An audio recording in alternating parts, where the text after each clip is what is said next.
crazy to think that so many men have never opened up or shared their shame or been vulnerable or shared their insecurities to anyone. It's Yeah. crazy to think that. And as I started to do this work, in the last 7 years now, and it's typically, and like 3 years ago when the book came out, and it was kind of a crazy time when the book came out. I wasn't timing this, but like Me Too came out right in the middle of it, and then Yeah. Charlottesville and like the marching with the torches and all this. And I was just like, what is going on in the world? And it was also like the Vegas shooting, and there's so many different shootings happening in America.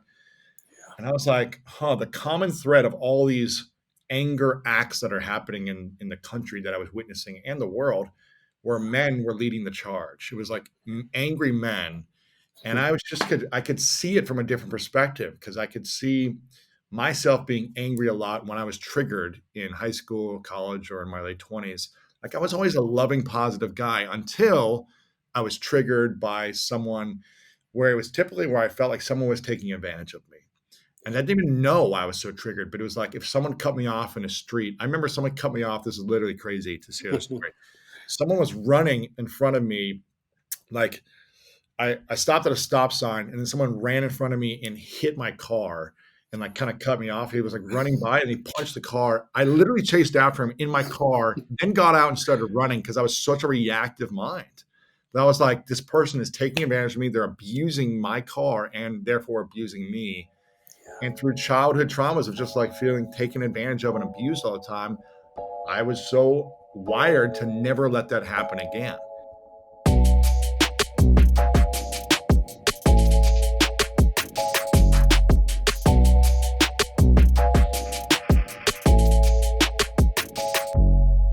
Welcome to the Taking Off the Mask podcast. I'm so glad that you have joined us. My name is Ashanti Branch. I'm the host. And today I get to tell you about a podcast that I'm really excited about. Lewis Howes is an entrepreneur. He's a New York Times bestselling author of The School of Greatness. He was noted by the White House and President Obama as one of the top entrepreneurs in the country, top 100 who are under 30 years old. Just amazing work. But even more so than the resume, because in our conversation, we didn't talk about any of that. We mostly talked about masks. He wrote a book called The Mask of Masculinity. And in that book, it has talked about men and the masks that men wear that get in our way of building deep, authentic connection. I'll tell you what the masks are. The stoic mask, the athlete mask, the material mask, the sexual mask, the aggression mask, the joker mask, the invincible mask, the know-it-all mask, and the alpha mask. And this book just breaks those down into these categories that when I read it, I was like, I need to meet him one day. And this summer, we had our Social Emotional Leadership Academy, and our young men reached out as we were kicking off the podcast, and he and his team agreed to be on the podcast. And so, because this podcast is called Taking Off the Mask, I'm going to start, as I'm going to do in the conversation with him. It was a rough start. This interview was a couple of months ago. But what has happened since that time, you can imagine, just in a world of new and different, we have had lots of excitement happening in Ever Forward. 2 days after I took my test for COVID-19 is when I had the interview. The only reason I went to take the test is because the doctor said, maybe you should get you tested for this. And I was like, me? Why? I don't have COVID. I wear a mask everywhere. But I knew that something was going on. Like, I was weak, had no energy. I was spinning a lot at times. And so the interview was scheduled. Even though I was feeling not well, I was like, I'm not canceling this interview. You get an opportunity, you got to take advantage of it. Like, you don't miss an opportunity like this to interview someone who is so busy like that. So I kept the date, and I sat here at this table. This is where I did the interview, and I literally was keeping myself up, like holding on to the table for most of the interview, trying to just be present. But Lewis is a professional interviewer, and he really helped the interview go really well. And when I finished the conversation, I just fell on the floor right here and just said, "Oh, I finished!" And I caught my breath and just tried to rest and let my mind just kind of spin, because I was spinning a lot. But in this conversation, you're going to hear him talk about some of his personal story. You hear us both share our masks and the things that are in common between us. Like if you look at us, you would say there's not much in common except we're both in these male bodies. But when you listen and think about the stuff that goes on in our lives behind the mask, there was so much we have in common. And that's what we want everyone to know, that we have so much more in common than we ever think because we let our eyes fool us. And so one of the other taking off the mask moments is once the interview was over, I realized that somehow the video that we were taking only videoed him. So luckily I have the guest video, but there's no video of me in the video. You'll hear my voice. But it was an absolute pleasure to be in the conversation with him, to talk about these topics that are really dear and near to Ever Forward's heart and my heart. And so I hope you enjoy. Thank you for listening. And if you are looking to make a mask, you know you can do that always at www.100kmasks.com. We invite you to go and make a mask today. It's anonymous. And we hope that you will share it with someone else to give them more permission to feel and to be more their full, authentic selves. Thank you so much. I look forward to seeing you soon. Enjoy the show.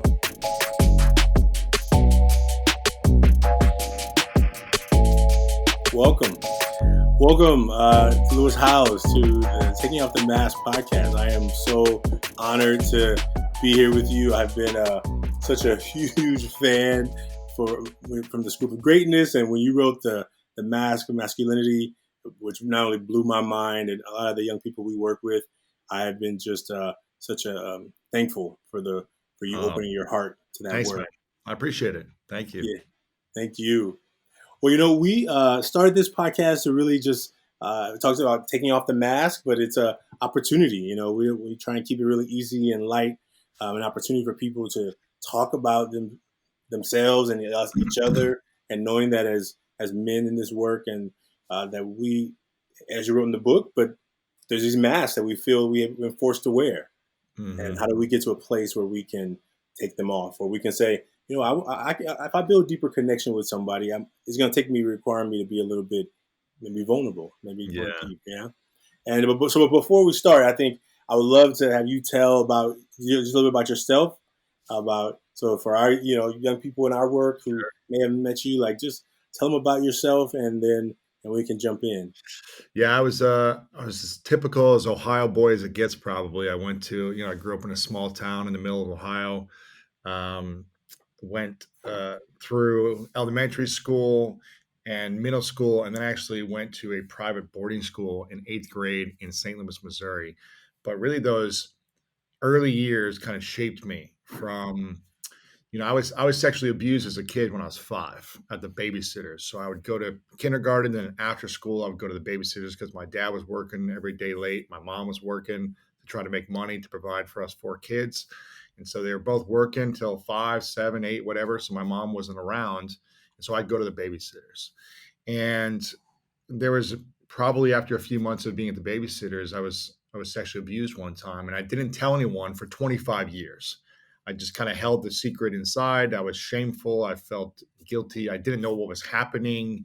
Really at 5, I was just kind of like, I knew something was wrong, but I didn't know what. And then many other things kind of shaped my inner world and my beliefs. My brother, when I was 8, he went to prison. He got caught up in the selling drugs to an undercover cop when he was 18.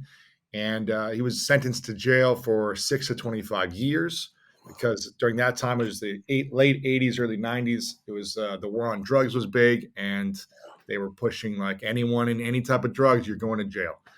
So his first offense, he went sentenced 6 to 25 years. And I remember we would go visit him almost every weekend.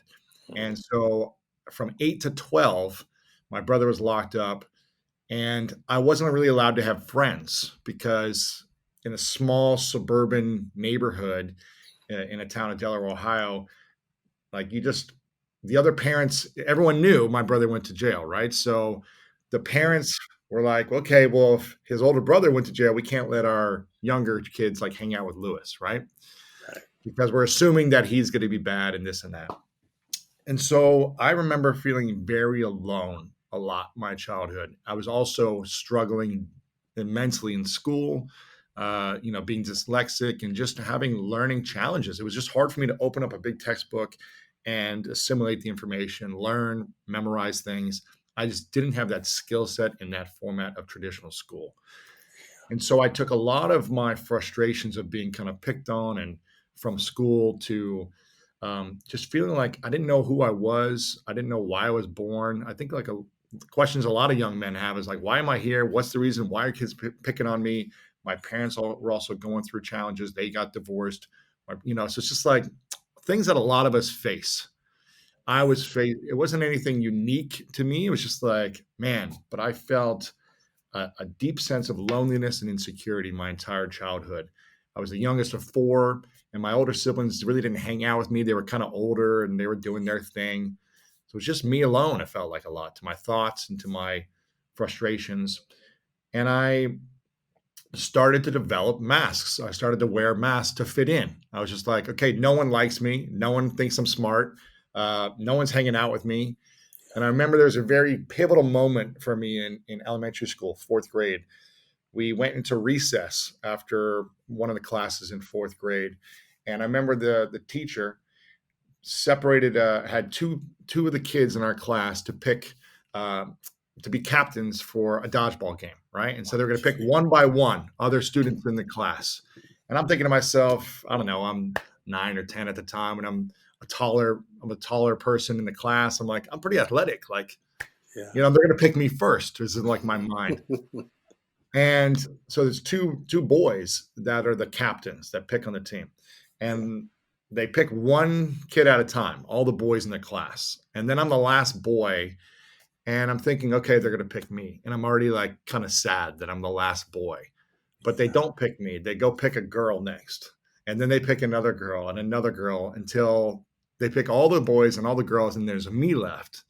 And I remember thinking to myself, and they didn't even pick me. I was just like the last one by default to go on that team. And I remember being like, man, this is how these kids view me. And this is how my classmates view me, as less than a boy, less than a girl, like not even worthy of being picked on a stupid little playground, game. But those moments define us, or they shape our mindset of like how we want to show up in the world. And I remember being really hurt and angry. Yeah. And anger became a part of my makeup after that, because I was like, never again will I get picked last on whatever. And that's when I threw myself into sports. Like every day after school, I was at the playground playing basketball, whatever sport I could play, I was training to never have that feeling again. And so I became all obsessed with sports because I wasn't good in school. Let me throw myself into sports. And winning became a necessity to develop self-worth, to develop my confidence, to get people to like me. And I kept thinking back to that time in fourth grade, okay, if I'm not good, then I'm going to get picked last. I'm not going to have any friends. I'm going to be alone. No one's going to love me. What's the point of being here? I might as well just kill myself. Like just going down that rabbit hole.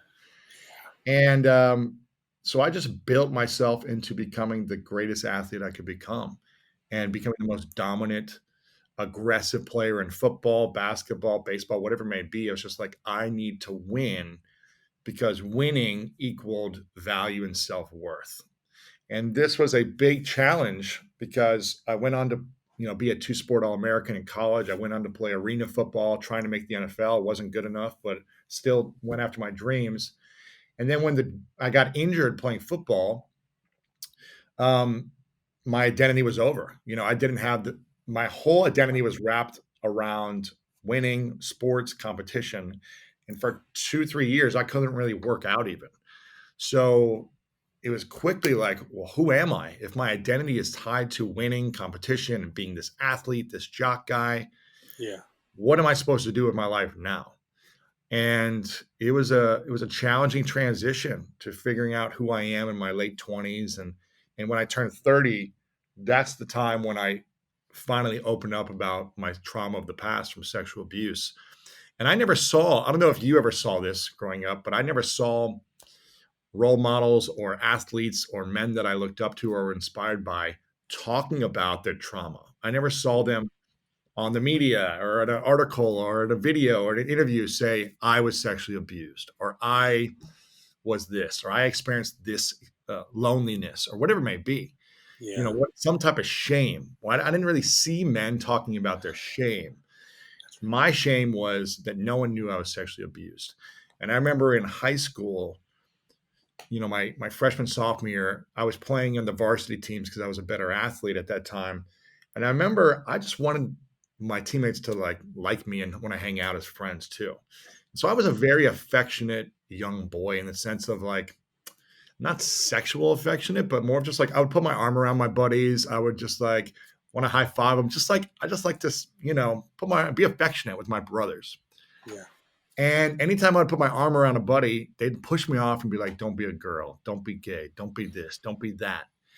And it made me feel wrong for caring about my brothers.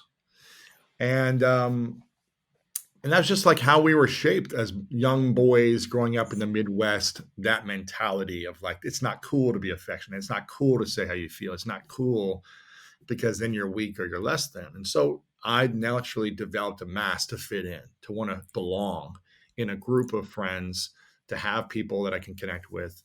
And when I finally opened up about sexual abuse, I was terrified because at 30 years old, I still hadn't seen anyone talking about it. I still hadn't Yeah. seen, I think there was a special on Oprah or something where men opened up, but I didn't really see strong athletes, men that looked like me, kind of the jock mentality of hard-nosed people opening up and being vulnerable. And so I remember when I opened up about it in a workshop, it was like a private workshop. I opened up about it first. I was terrified. When I opened up about it, I ran out of the room. I was just I don't want to go back in there. They're gonna look at me differently. They're gonna make fun of me. But it was the opposite. The men in the room came up to me and were in tears because a lot of them had experienced their own type of trauma that they'd never shared. And I started to think about, wow, I guess I'm not the only person in the world who's experienced something like this. And a lot of men experience a lot worse than me. It was only one time for me where I was sexually abused, where a lot of men experienced it for years over and over and never dealt with it. And that's when I went on a journey of researching, one in six boys sexually abused. Obviously it's more, one in four for women. And I just started to research every therapy method, every type of information I could on, wow, men are really struggling internally with their emotions. And to make a long story short, after I wrote the Mask of Masculinity, because I felt like I had a duty and a responsibility to create content around this because of the peace that it brought me as I started to heal, the peace that it brought me, the lack of, I just didn't suffer anymore. I didn't hold on to resentment anymore. I wasn't as angry. I learned how to come from a place of love and peace as opposed to anger, needing to win, needing to be right, in this competition mode all the time. And I remember as I was coming out with the book, The Mask of Masculinity, and starting to do talks around the country and stuff about it, I would get a couple hundred people to show up to an event, and it's typically been about half men and half women that were showing up. Yeah. And at one point in my talk or Q&A, I would say, for all the women in the room, raise your hand if once a week you get together with 1, 2, or 3 girlfriends and you talk about your insecurities, you talk about your fears, your body issue challenges, your marriage issue, whatever it may be, your concerns, your shames, your fears. How many of you do this at least once a week? Raise your hand. All the women raise their hand at least once a week. And I go, keep your hand up if you do this every day. You're calling a girlfriend, you're having lunch, a tea, whatever, and you're talking about the insecurities or the shame or the fears. And most of them are like, yes, every day. And then I go, okay, for the men in the room, raise your hand if once a month you get together with a good guy friend and you talk about your insecurities and your fears and your doubts and your body issues and your concerns with your relationship. We're on a vulnerable level, not of a complaining level. And maybe 2 or 3 guys would raise their hand, maybe. And I would ask them, are you guys part of a church group that has to schedule it to get together for a group of men to feel safe to talk about things? And they're like, yes, most of them. And I said, and then most of the men never shared anything with any other men. And I said, ladies, imagine for a moment that In 1 year, you never shared how you felt. You never shared how you felt about your shame, your insecurities, your fears, your doubts. How would that make you feel? And they were all like, I'd go crazy. I don't know, I'd react, I'd do this. And I go, imagine if you spent a lifetime never sharing, because this is Yeah, what a lot of men end up doing. They that's never right. share. They die with these shame inside of them. And I'm not saying it's okay. I'm not saying what they do is justified. I'm not saying that their anger in certain moments is not acceptable. None of these things Yeah, are okay. But just yeah, imagine and have some perspective if you spent a year, 10 years, 20 years never sharing how you felt. And I'm not saying like men are the victim in this way, or that it's just how men have been shaped and been treated when they try to be vulnerable, when they yeah, try to express themselves, like I did as a kid and as a teenager. When I tried to show affection and share how I was feeling and cry, I would get shamed. I would get laughed at. I would get pushed away and say, "Don't be a faggot. Don't be gay. Don't be a girl." Whatever word they would use yeah, to make me feel like I was wrong. yeah, And then in general, men will put on a mask to say, okay, I don't want to be shamed for sharing my emotions. So let me put on the masculine mask. Let me put on the stoic mask. Let me put on the Joker mask and be the funny guy. Let yeah, me put on the daredevil mask. Whatever it might be, let me put on the thing that works for me, that gets me the most attention and the most validation. I yeah. was the athlete mask. I was like, let me put this on because I'm getting validation. That's right. And we just get conditioned that way. I'm not saying it's okay. I'm just saying that's is what has happened for most men. Yeah, And men really struggle in the sense that more men are in prison, more men are yeah, committing crimes, more men are committing suicide, more men are taking drugs.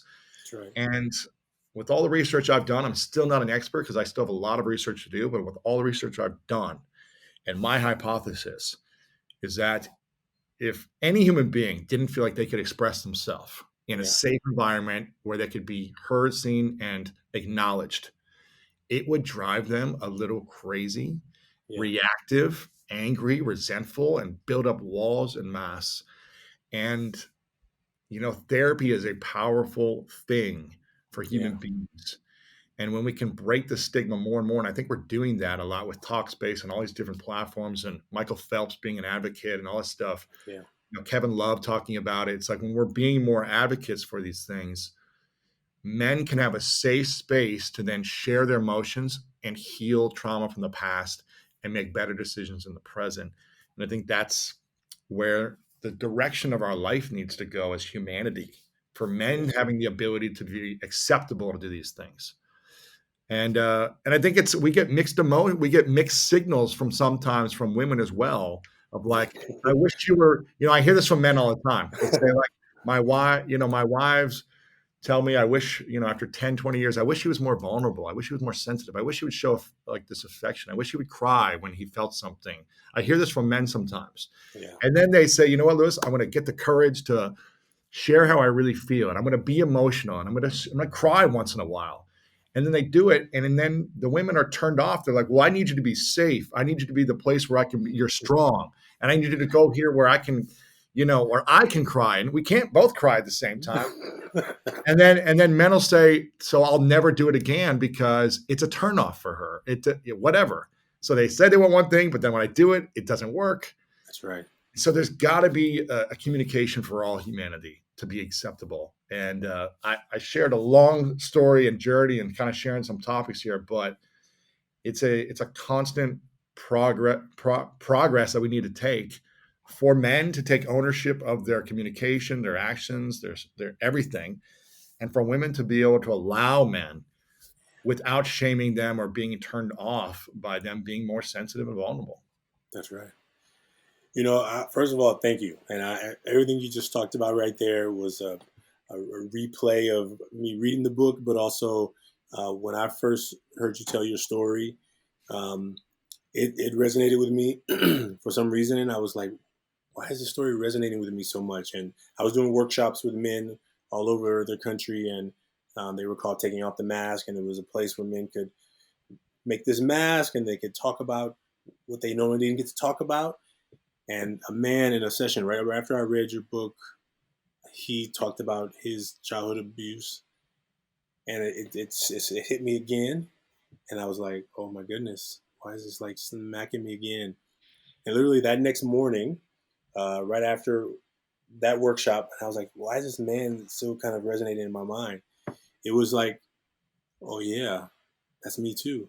Mm, And I think that the hardest part was that, I had forgotten. So I had like somehow been able to put it into a place in my existence that not me, right?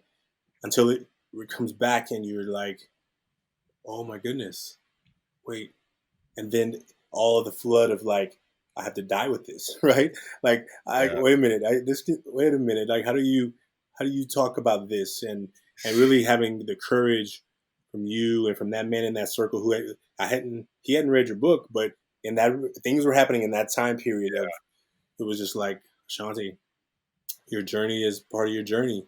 And I yeah, think I'm still just in the early stages of being able to talk about it. And I think what I see with young men, because most of our work, as you saw in the documentary, The Mask You Live In, it was just how do we give them a place just to be human and to yeah. say that I see you for more than just a student of math, or I see you as more than just a An student at athlete this or school, something. Yeah, an athlete, a person who's supposed to be funny and have all the answers and have all of the phone numbers and be all the charismatic.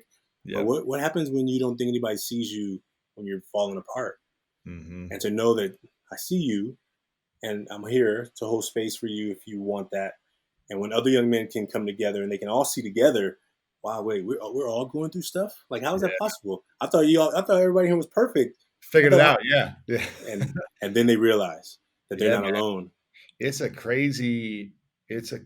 It's crazy to think that so many men have never opened up or shared their shame or been vulnerable or shared their insecurities to anyone. It's Yeah, crazy to think that. And as I started to do this work, in the last 7 years now, and it's typically, and like 3 years ago when the book came out, and it was kind of a crazy time when the book came out. I wasn't timing this, but like Me Too came out right in the middle of it, and then yeah, Charlottesville and like the marching with the torches and all this, and I was just like, what is going on in the world? And it was also like the Vegas shooting, and there's so many different shootings happening in America. And I was like, the common thread of all these anger acts that are happening in the country that I was witnessing and the world, where men were leading the charge. It was like angry men. And I could see it from a different perspective, because I could see myself being angry a lot when I was triggered in high school, college, or in my late 20s. Like, I was always a loving, positive guy until I was triggered by someone, where it was typically where I felt like someone was taking advantage of me.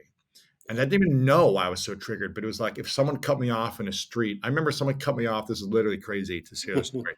Someone was running in front of me, like I stopped at a stop sign, and then someone ran in front of me and hit my car and like kind of cut me off. He was like running by and he punched the car. I literally chased after him in my car, then got out and started running because I was such a reactive mind. That I was like, this person is taking advantage of me. They're abusing my car and therefore abusing me. And through childhood traumas of just like feeling taken advantage of and abused all the time, I was so wired to never let that happen again. And when someone would talk trash in a basketball game, I would like step to them and be like pushing them, and I'd be screaming. I'd be like, "What is wrong with me? This is just a friendly pickup game." It's like, what's my problem? But I didn't think I had a problem. I was just like, yeah, no, this is who I am. Like, who cares? And I remember I finally had an awakening where a lot of things were happening wrong, and I was the common denominator. I was like, why is this not working? And why is this not working? I was like, this person, and I was like, no, it's all because of me. And that's when I started to tap into like, okay, let me look and see what's wrong with me or how I can improve and what I need yeah, to reflect on, because I was never reflecting on that.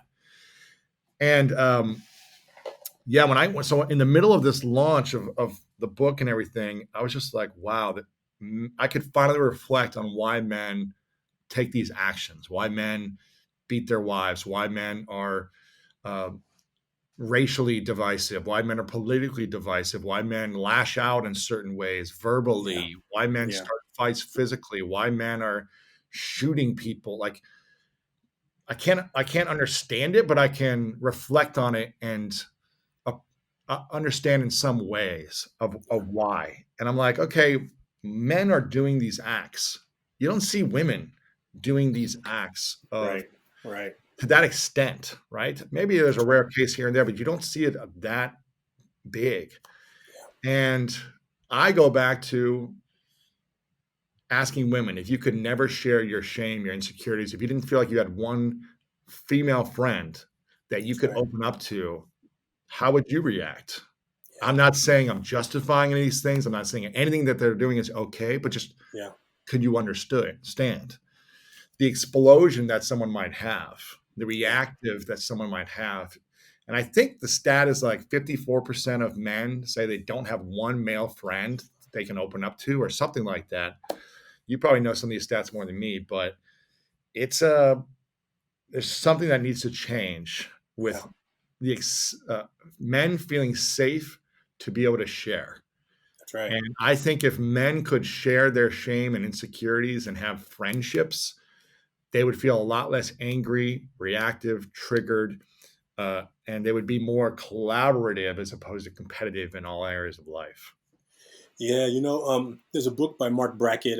He's from the Yale Center for Emotional Intelligence, and he talks about uh, emotions undealt with, unexpressed emotions uh, will pile up like a debt that will eventually come due.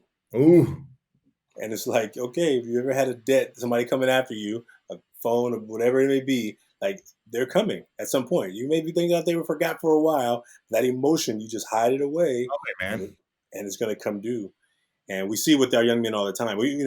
Our jails are full of men. Our jails are 94% men, which Wow. either statistically says men are bad, or we taught men things when they were boys. Don't show no feelings. Suck it up. Man up. Don't be wussy. Don't be a sissy. Don't be whatever other name the Mhm. community that you lived in.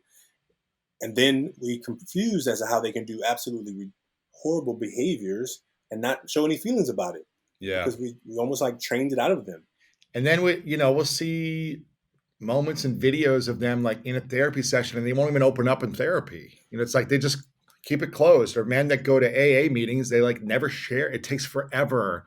It Yeah. almost like you need to see everyone else open up first before you're like, oh wow, everyone's being vulnerable. Now I feel comfortable to finally share just a little bit of how I Yeah. feel. Not Yeah. everything, because I'm not ready to open up. Like men are never ready to share Yeah. because we're so afraid of how it's going to affect us. We're so afraid that we're not going to be accepted, loved, heard, or seen in the future. At least that was Yeah. for me, that I was just like, if anyone knew this about me, no one would love me. And I'll be Right. alone forever and I'll die alone. It's like the ultimate fear. We're going to die alone and no one's going to care about us. That's right. And it's probably irrational. It's probably crazy, all these things, but this is how our brains and our emotions are wired as human beings. Yeah. And I Yeah. think the more we see images on the media, the more we see certain leaders leading this way, the more we see it in our own personal life. If it's just one Yeah. buddy or one person that we want to hang out with who's saying, "Don't be this, don't be that," you look stupid. Like it Yeah. affects us, That's and right. it affects us for a long time because that's when we start building the mask to fit in. And Yeah. man, it's crazy, but it's And, it's and, and, it's and a lot of work unwiring those emotions absolutely. for men, and Absolutely. I think women and other men hold men so high to be like, oh, you just need to like have it figured out. It's like you've got to allow for men. We're just human beings trying to That's figure right. out life. You got to allow for healing to happen. That's right. And imagine, I mean, you were interviewing people, hundreds of professionals and Yes, high class athletes and professional entrepreneurs who you probably were interviewing them and seeing that, you know, like they would get to a place in their conversation where you would say that there's probably more going on. But, absolutely. maybe they were clear about their own Yeah. box that they had to be in, right? So they were like, Mhm. oh yeah, and to know what you were going through yourself. So you probably had a really good questions to ask them, Yes. knowing that, And it's funny, once you go through your own kind of healing journey, which I think we're always going to be healing from something. So it's not like I'm complete. It's always an evolution of reflection and healing and evolving. But I can just feel the pain on other men more, and I can see it clearer now. It's like yeah, once you've reflected on your own challenges and insecurities and defects, and you started to take accountability and responsibility and find the steps to heal the past and then move forward, you can start to feel it and be more intuitive with other men. And hopefully be able to hold space without shaming other men, because we want to break the pattern of shaming other men from the pattern that we lived in. That's right. Well, man, this has been so beautiful. So, one of the things that we set up this conversation with is an opportunity to express and to create a mask. Mm-hmm. And maybe I think it's a good time for us to do it now. Maybe Good. so. The way for those who have not seen the mask, so from the documentary "The Mask You Live In" came out, we had an activity with young men and a group of young men in a circle who had never opened up. They had always come to the session for food, and when we got to talk about real stuff, everybody's a 10. We do a scale from 1 to 10. Everybody's a 10. And when they were like, "We want to film you," I said, "Well, you probably don't want to film this club because these young men don't open up." And they were like, "Well, at least we could see them resisting." And I'm like, "Well, I'm glad you want to see resistance." Yeah. But deep down, I knew that it wasn't going to be no effective. If everyone goes around the circle and says they're a 10, I know they're not, because as a dean that year, they're in my office all the time. And I knew that there was way more going on, but I couldn't tell. These were high school students, right? High school, yeah. What city was this? It was Oakland, California. My alma mater is at Fremont High School. And I knew that how can I get them to talk about it without talking about it? And so we created the idea of the mask, which is a tool that we use. So this is a blank one. We're going to, we both created one. And the way it works is on the left side, it says front of mask. I just showed you here again. Yep. On the left side, it says front of mask. On the right side, it says back of mask. And then the front of mask is just like what we let people see. What is the things that we gladly let people see? And then we think of the back of the mask, it's something we normally don't let people see. Right. And so we've gone through and done it, made one. And I think we've done it a lot of different ways. So what would you like to do first? Would you like to just go one at a time? You do the front, and then I do the front? What feels comfortable? Yeah, I'll do that. Okay.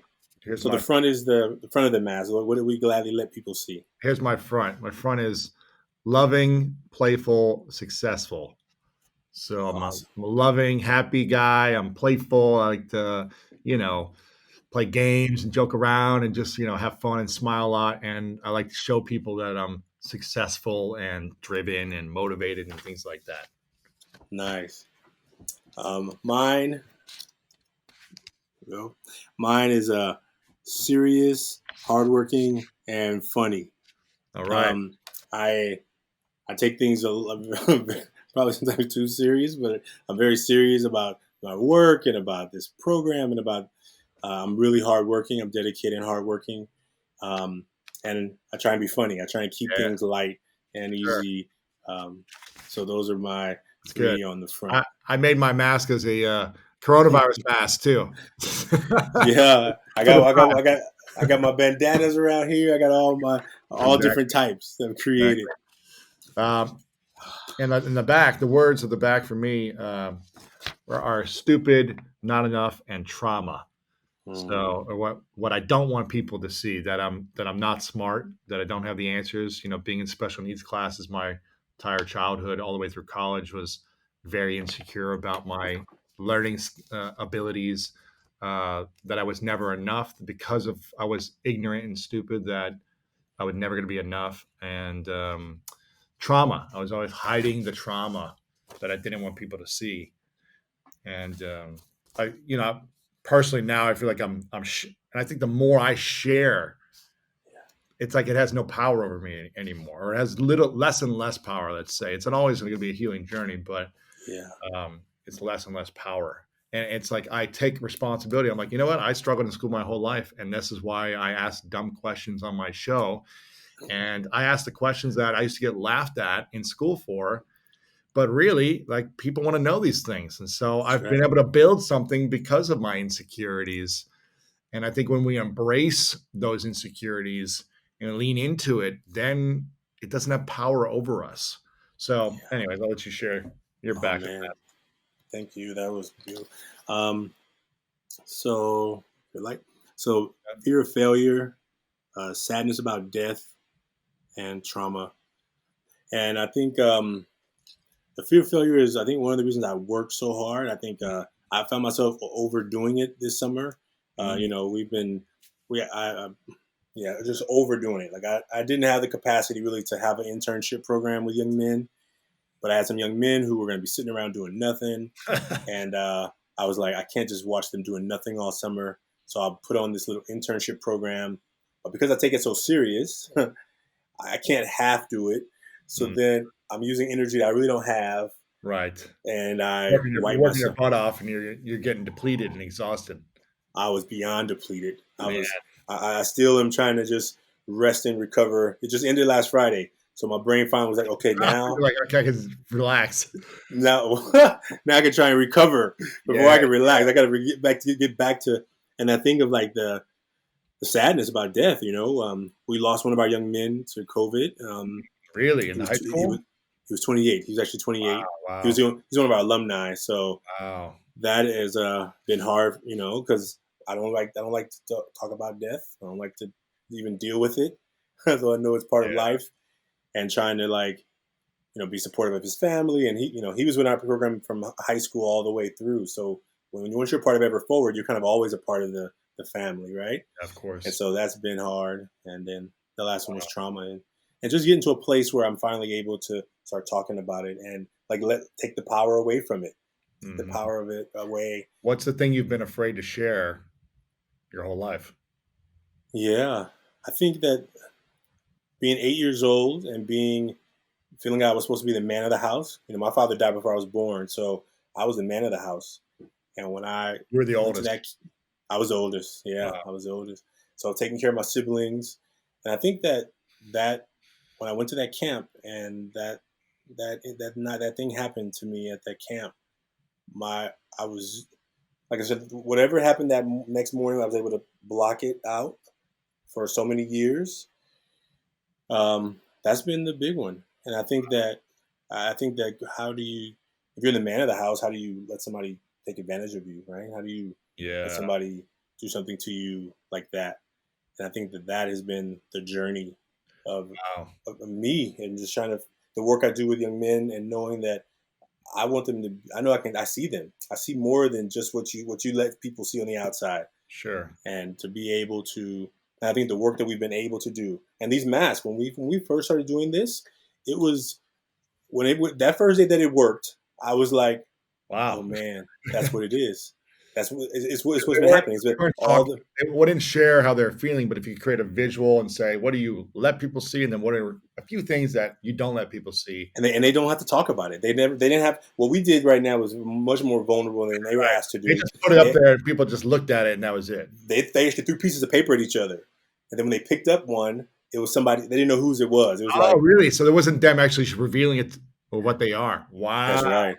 They just randomly picked up one up, and it was like, oh man, whose is this? And Because it's somebody in that room. would It's somebody somebody in acknowledge that. if this is me or is it no? No, that they know. I mean, it literally, once they started reading them off, you saw the room just drop in, and Wow. they recognized that, oh man, and then just energy in the room just took a place where they recognized, I'm not alone. Like, I thought that everybody else in here was perfect, but other people are going through the same stuff that I'm going through, and that's what we've been able to do. We collected over 45,000 masks from 16 different countries. And what we've been asking people to do when they're willing, and most times, when we ask people here to just be willing to be a little vulnerable, Sure. most of the people, they submit them online, so we don't know who they are. But what they do get to see is that people from their same city, their same age group, same gender, Yeah. they're, wow, we're all going through similar stuff. What are the 3 most common things that people project in front and the 3, back of the mask that are the most common, you say? I was, if I was in high school, when we've done some data around high school, the funny, happy, and like if it's a very high athletic school, you'll see athletic. If you Yeah, see some more, brainy, like a private, smarter, school, they're like intelligence. yeah. Uh-huh. And the back, usually in the top 3 or 5, stress, fear, sadness. And when we see different grade levels, you see freshmen come in with a lot of fear, And then when they get to higher senior level, they're more like more anxiety, right? Because they're in that college phase, right? So depending on the type of schools, but we're still in the early stages of kind of looking at the data that comes out of it. But what we Sure. see with adults too, we see adults that they sometimes think that they're not wearing a mask, Uh, especially teachers, right? And my work with teachers is to help teachers recognize, like, our students aren't the only one wearing masks. We're doing it too. Whether we're high behind the subject that we teach, I'm an expert at this subject, yes. and therefore I may never make any mistakes.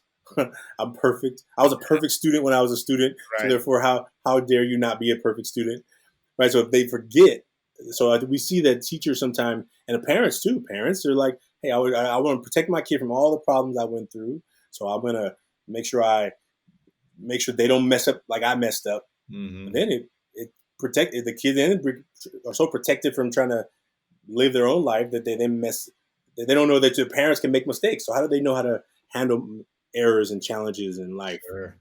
Yeah, so we see it happen in so many different ways, and with masks that we've seen that we've collected, we get when people get to recognize that they're not the only ones. Like when they recognize that, wow, there are other people going through similar things, but no one is talking about it because everyone has been taught that the mask is how you have to survive, or how you have to get along, or how you have to make people Sure. uh, To fit connect. in. Yeah, to To fit fit in in. and have people like you. That's right. That's It's like right. they want to be alone and die. It's like it's our greatest fear is like no one liking us and being alone. And definitely in school today, right? With most students have learning from so far away, right? So now there's a lack of connection already, Yeah. And and now everyone's connected online, but completely disconnected at the same time. It's like that's right, it's that's crazy, man. right. Well, thank you. First of all, thank you for being a part of this taking off the mask experience. Of course. I, you know, I wanted to like give you time right now to tell people what you're up to now. Like, what do you? I Sure. know you've got the School of Greatness, but anything Yeah, other projects that you're working on, and uh, yeah. I mean, School of Greatness is my main thing where I'm constantly looking to interview the greatest minds, athletes, and get them to share and reveal things that they typically wouldn't share. We had Kobe Bryant on a couple of years ago, and he was talking about love and intimacy and relationships and things like that. And for me, I'm always trying to get to the heart and the root of people's lives and what makes them great and the great challenges and adversities they'd faced. And usually, the ones who have achieved the greatest had some type of darkness they had to overcome at different stages of their life.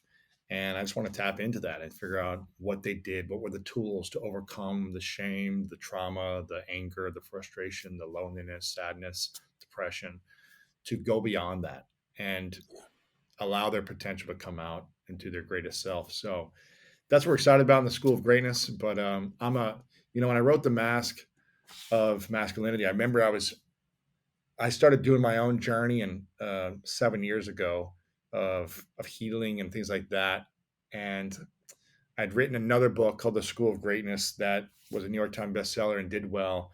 And then my agent and publisher were like, let's do a business book next. And for whatever reason, the more I was talking about my trauma publicly, because I eventually started opening up on my podcast and online, and I wrote an article about what being raped taught me as a young boy, what it taught me. mm, And it was one of the most viral articles I've ever done because I think a lot of men had never seen another man that looked like me open up about that. This kind of jock looking guy, yeah, and I just for whatever reason I was like, man, this work is important, and I didn't know people were talking about this stuff, but I was just like, I think my next book needs to be about this, and it may not be this big hit or whatever, but it's like a mission to help men start to heal and to help give women tools to support the men in their lives. yeah, And so as I started telling people and researching about this book and writing this proposal, people were like, "Oh, you got to watch this documentary, Mask You Live In and all this stuff." And I was like, I never heard of this thing, but I watched it and I go, this is exactly what I'm talking about. The mask of masculinity. I was like, this is what I have. So, and I was telling people like my title is going to be called The Mask of Masculinity. And when I was watching the documentary, I was like, some psychologist or someone who's like, there are these masks of masculinity. He was like, that's the title I'm using. So I was glad to know that there were other people talking about this in the world. and I was glad to see you were part of it. And so this is a big part of my mission is to help men heal, even though Nice. it's not my main focus at the moment. It's like, I'm putting my work out there in my book and I'm interviews to try to get that out there as well. So, but you're doing a Yeah. great job of really, being the champion of this mission. And it's amazing, man. Well, thank you. Thank you for being on our show. And Yeah, this of is course. new for us, and we're still like at early stages. And we're so thankful for you taking time out Of of course, your man. busy schedule. And I think, is there one message you would say to young men? I guess, like, our primary work is with young men, middle school and high school. But is there a positive word that you would for Yeah. young men all around the world who are just trying to figure out how to be more than self? I would say you're not alone, and there are a lot of other boys your age and men that you admire who are older, who have gone through similar challenges as you, and who've had to overcome the same type of adversity. So first, be aware that you're not alone, even if it looks like everyone around you has got it figured out. They don't. The second thing I would say is don't beat yourself up. You've already been beating yourself up for so long. Beating yourself up does not allow you to become a greater version of yourself, but actually saying kind things to yourself internally, having some type of positive self-talk internally is what you need. You need to be the greatest cheerleader for yourself, especially when other people are making fun of you or picking on you. You've got to be a cheerleader. And it doesn't matter if the world believes in you. If everyone sees your potential and sees how great you could be, if you constantly beat yourself up and say you're not good enough, you're Yeah. never going to be able to get there with the level of joy and fulfillment that you want. And also, the opposite, it doesn't matter if everyone is picking on you, if everyone is against you, if everyone's making fun of you. It only takes one person to believe that you can become a better individual and achieve greatness, and that's you. It doesn't matter who says you can't do something. If you believe, then you can. So start training your thoughts and having a Yeah. practice of, hey, I'm just going to be kinder to my inner thoughts. I'm going to say kind things about myself because we need more men being cheerleaders in a positive way as opposed to beating themselves up in a negative way. Man, that is perfect. I so appreciate you, Lewis Howes. Thank you for your Appreciate it, man. time. And we look forward to learning more about the work that you're doing. And thank you for supporting our work. And so Of course, appreciate man. you. Of course, appreciate All it. right on.